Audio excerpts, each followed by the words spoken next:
হয় চাওক, বানে নিশেষ কৰা পৰিয়ালসমূহৰ সেই দুখ ভৰা কাহিনী আজিৰ তাৰিখত লাহে লাহে পোহৰলৈ আহিছে। চন্তক বিহুবোৰত বলিয়া বানে যি পৰিৱেশৰ সূচনা কৰিলে তাক কল্পনাৰো অগোচৰ আৰু সেইসমূহ বৰ্ণনা কৰি কেতিয়াও শেষ কৰিব নোৱাৰি। আৰু প্ৰত্যেক ঘৰ মানুহত একে আচলতে যিখিনি দুখ ভৰা কাহিনী, হিয়া ভৰা কান্দোন আজিৰ তাৰিখতো আছে। আমি চন্তকত আছো আৰু চন্তকৰ যিখন ঘৰ মোৰ পাছফালে দেখিছে, এই সৰু প্ৰজাতি একেবাৰে নিশেষ হৈ গ'ল।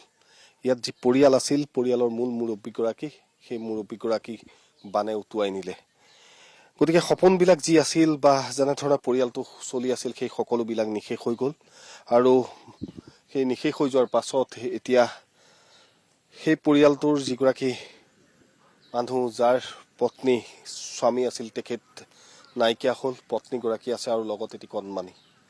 এই পৰিৱেশ, এই যন্ত্ৰণা, এই জীৱন আচলতে কেনে পৰ্যায়ৰ হ'ব, কি কৰিব তেওঁলোকে। গতিকে দিন হাজিৰা কৰা এটা পৰিয়ালৰ মুৰব্বীগৰাকী যেতিয়া নাইকিয়া হ'ল, মানুহগৰাকী এতিয়া কি কৰিব? কান্ধত কেঁচুৱাটো লৈ কেনেধৰণে সংসাৰখন আগুৱাব, কেনেধৰণে জীৱনটো চলাব? কাৰণ ঘৰ দুৱাৰ বুলিবলৈ একো নাই, দেখিছেই যে ঘৰৰ ভিতৰ ভাগত একোৱেই নাই। এই পৰিয়ালটোৰ কাষত আমি আহি থিয় দিছোঁ আৰু আমি আশা কৰিম যে তেওঁলোকৰ নাম ঠিকনাসমূহ আমি আপোনালোকক জনাবলৈ চেষ্টা কৰিম। আৰু আপোনালোক হওক বা চৰকাৰ হওক, সকলোকে আহ্বান জনাম এই পৰিয়ালসমূহৰ কাষত যাতে থিয় দিয়ে। কাৰণ এই মহিলাগৰাকীয়ে আজিৰ তাৰিখত কৰিব কি? আপোনাৰ নামটো বাইদেউ? মোৰ নাম জয়মী চাওৰা। জয়মী চাওৰা। হয়। তেখেতৰ নামটো কি আছিলে? ৰাতুল চাওৰা। ৰাতুল চাওৰা। কি হৈছিলে সেইদিনাখন? বেলেগক বচাবলৈ গৈছিল? বেলেগ এজন বচাবলৈ যাওঁতে তেওঁ পানীত উটুৱাই নিলে।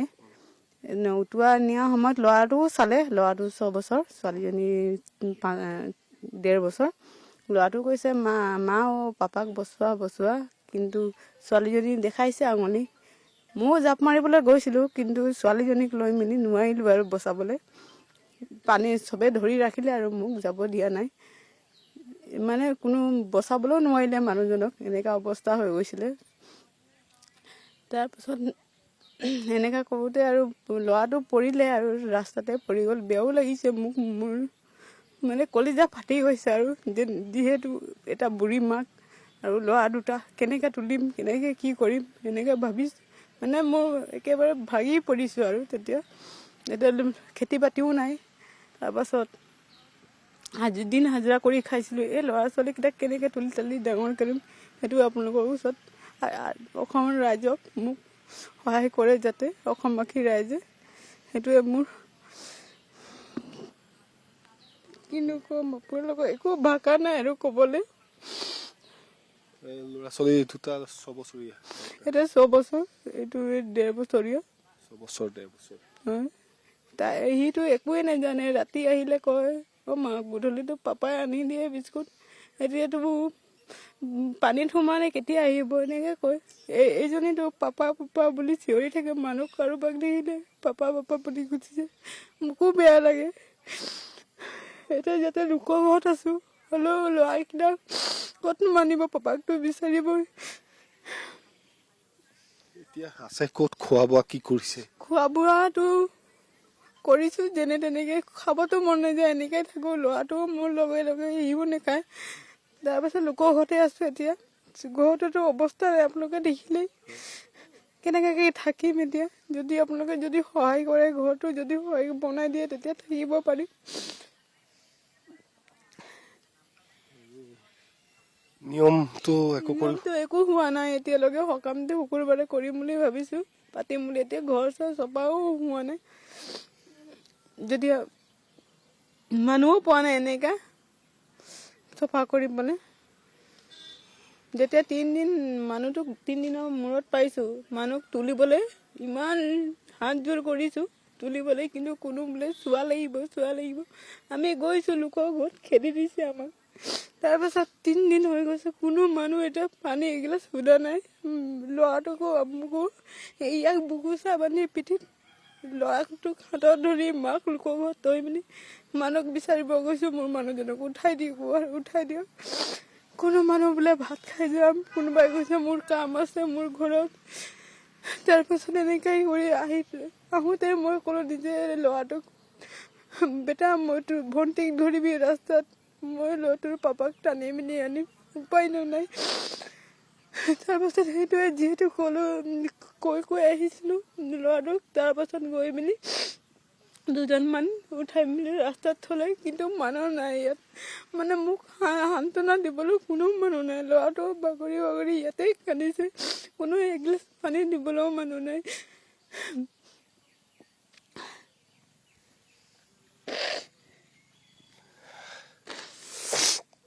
বৰ জটিল সময় আচলতে, আমাৰো বৰ অসুবিধা হৈছে এই পৰিৱেশবিলাক আপোনালোকলৈ দেখুৱাত। আমি খালি এটাই অনুৰোধ জনাম, যাতে যিসকলে চাই আছে, চৰকাৰ প্ৰশাসনৰ বৰমূৰীয়াসকল হওক বা যিসকল হৃদয়বান মানুহ আছে, গতিকে পৰিৱেশসমূহ এনেধৰণৰ অতি স্পৰ্শকাতৰ আৰু বৰ বেদনাদায়ক। আমি আশা কৰিছোঁ আৰু আমি পুনৰবাৰ উল্লেখ কৰিছোঁ, আমাৰ সৈতেও যোগাযোগ কৰিব পাৰে বা তেওঁলোকৰ সৈতে আমি যোগাযোগ কৰাই দিম আপোনালোকক। আহিব পাৰে আৰু আহি এই পৰিয়ালসমূহক অন্ততঃ সেই কণমানিকেইটাক মুখলৈ চাই, য'ত এটুপি পানী খাবলৈ নাই, তাত এই কণমানি দুটাক কেনেধৰণে কি কৰিব পাৰি তাক লৈ আমিও চিন্তাত পৰিছোঁ আৰু আমিও আশা কৰিছোঁ, পুনৰবাৰ সকলোকে আহ্বান জনাইছোঁ যাতে এনে পৰিয়ালসমূহৰ কাষত আপোনালোক থিয় দিয়ে। গতিকে আমাৰ বেলেগ ভাষা নাই এই মুহূৰ্তত ক'বলৈ। ওচৰ চুবুৰীয়া এগৰাকী আছে, তেওঁলোকে যি পাৰে সহায় কৰিছে, আমি তেওঁলোকৰ সৈতেও যোগাযোগ কৰাই দিবলৈ চেষ্টা কৰিম। বাইদেউ, কথাবিলাক আপোনালোকেও যথেষ্ট সহায় হয়তো কৰিছে যিখিনি পাৰে এই পানীৰ মাজত আপোনালোকেও। এতিয়া ৰাইজে বিচাৰিলে আপোনালোকক কেনেকৈ পাব, কি কৰিব, অকণমান যদি আপোনালোকে আপোনালোকৰ ঠিকনাসমূহ বা এই অঞ্চলটোৰ সঠিক ঠিকনাটো দি দিয়ে। নমস্কাৰ, মোৰ নাম মনালিছা বৰগোহাঁই। মই এইখন গাঁৱৰ আশা কৰ্মী হয়। মই যেতিয়া ঘটনাটো বানপানী, আমাৰ ইয়াত বগদাই গাঁৱত বানপানী নহয়, যেতিয়া মানে মই শুনা পালোঁ পানীটো হৈছে যে এই মানুহজন ৰাতুল পানীত ডুব গৈছে আৰু এগৰাকী মানুহ, মই তেতিয়া মোৰ ঘৰটো অলপ দূৰত, মই কথাষাৰ শুনি কেনেকৈও সহায় কৰিব পাৰোঁ বুলি মই ওলাই আহিছিলোঁ। আহি মই যিটো সময়ত দেখা পাইছোঁ, তাই মানে অকলে কেঁচুৱাজনী এটা চাইডে লৈছে, ছবছৰীয়া সন্তানটো লৈ জেওৰাখনত পানী লাগি আছে। তাই এনেকুৱা এটা সময়ত পাইছোঁ যে মানুহজনক হেৰি কৰিবৰ কাৰণে তাইও যেন পৰিব বিচাৰিছে। মই আহি তাইক মাতি মই থানালৈও যোগাযোগ কৰিছিলোঁ আৰু বানপানী হোৱাৰ কাৰণে আহিব পৰা নাই। তাইক মানে সকলোকে আচলতে পানীৰ কাৰণে আহি কোনো হেৰি কৰিব নোৱাৰিলে। তাৰপাছতে সেইটো চোৱাৰ পাছতে আৰু আমাৰ ঘটনা হৈ গৈছে, 3টা ঘটনা হৈছে ইয়াতে ঢুকুৱা। তাৰপাছত 2দিনৰ পাছতেই পোৱা হৈছে, যিহেতু বডিকেইটা 2দিনৰ পিছত পোৱা হৈছে। আৰু এতিয়া এইটোকে জনাইছোঁ, বহুতে হয়তো বিহুবৰ বা এই অঞ্চলটোৰ এতিয়া বানপানী হোৱাটো সকলোৱে জানে। আমাৰ যিহেতু বগদাই গাঁৱত পানী নহয়, মানুহবিলাকে যদিও এইটো চাইডে গাড়ী পাৰ হৈ গৈছে, বহুত ৰাইজ আহিছে, জনা নাছিলে যে ইয়াত এনেকুৱা এটা ঘটনা হৈছে। এদিনতে হয়তো আমাৰ পানীটো শুকাই গৈছে। তেতিয়াই মোক এজনে দাদা শিৱসাগৰৰ পৰা যোগাযোগ কৰিলে, তেওঁলোকৰ ছ'চিয়েল চেনেল থকা মানে ইউটিউবাৰ, তেওঁলোকে ক'লে। মই তেতিয়া ক'লোঁ মোৰ গাঁৱতে এনেকুৱা ঘটনা হৈছে, 4জন এঘৰ মানুহ ভাগি গৈছে, ঘৰ চৰ ভাঙি লৈ গৈছে হোতে, আৰু 3জন ব্যক্তি হৈ গৈছে, আপোনালোক আহিব পাৰে। আহি মই তেওঁলোকক দেখাই দিছোঁ। আহিবলৈ হ'লে কি বুলি ক'ব লাগিব আপুনি, ঠিকনাটো ভালকে যদি কৈ দিয়ে। এইটো চন্তক বগদাই গাঁও, চন্তক বগদাই গাঁও। ফোন নাম্বাৰ তেখেতৰ মানে ফোন নাম্বাৰ নাই। মই এতিয়া মোৰ ভাগত যিহেতু তেওঁক লগ পাব, মোৰ নাম্বাৰটোকে দিছোঁ। তেওঁ এতিয়া থাকিবলৈও ঘৰ নাই, দেখিছেই। আপোনাৰ নাম্বাৰটো 8011259609। হয়, মই অসমবাসী ৰাইজক এইটোৱে বিচাৰিছোঁ, মই আপোনালোকে সকলোৱে হয়তো জানেই, আশাকৰ্মী আমি সামান্য নিজে চলিবলৈ নহয়, মোৰ ঘৰতো পানী সোমাইছে। তথাপিতো মোৰ চকুৰ আগতে যেতিয়া এইকেইটা হৈ গ'ল, মোৰ এইটো লাগিছে, মই সকলোৰ পৰা অসমবাসী ৰাইজৰ পৰা সহায় বিচাৰিছোঁ, যাতে এই মানুহগৰাকী, দুৰ্ভগীয়া মানুহগৰাকী এতিয়া ঘৰতে থাকিব পৰা নাই, যিহেতু দিন হাজিৰা কৰি খোৱা হৈছিলে। এতিয়া বুঢ়ীগৰাকী যিগৰাকী, তেওঁ শাহুৱেকো খোজকাঢ়িব নোৱাৰে।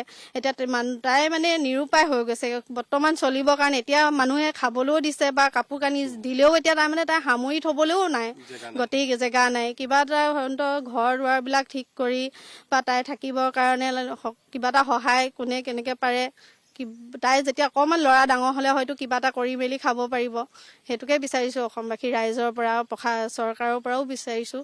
হয়, নিশ্চিতভাৱে আমিও সেইখিনি বিচাৰিছোঁ আৰু আমাৰ ফালৰ পৰাও আমি চেষ্টা কৰিম যিমান দূৰলৈ পাৰোঁ। গতিকে পৰিৱেশ পৰিস্থিতিবিলাক বৰ স্পৰ্শকাতৰ।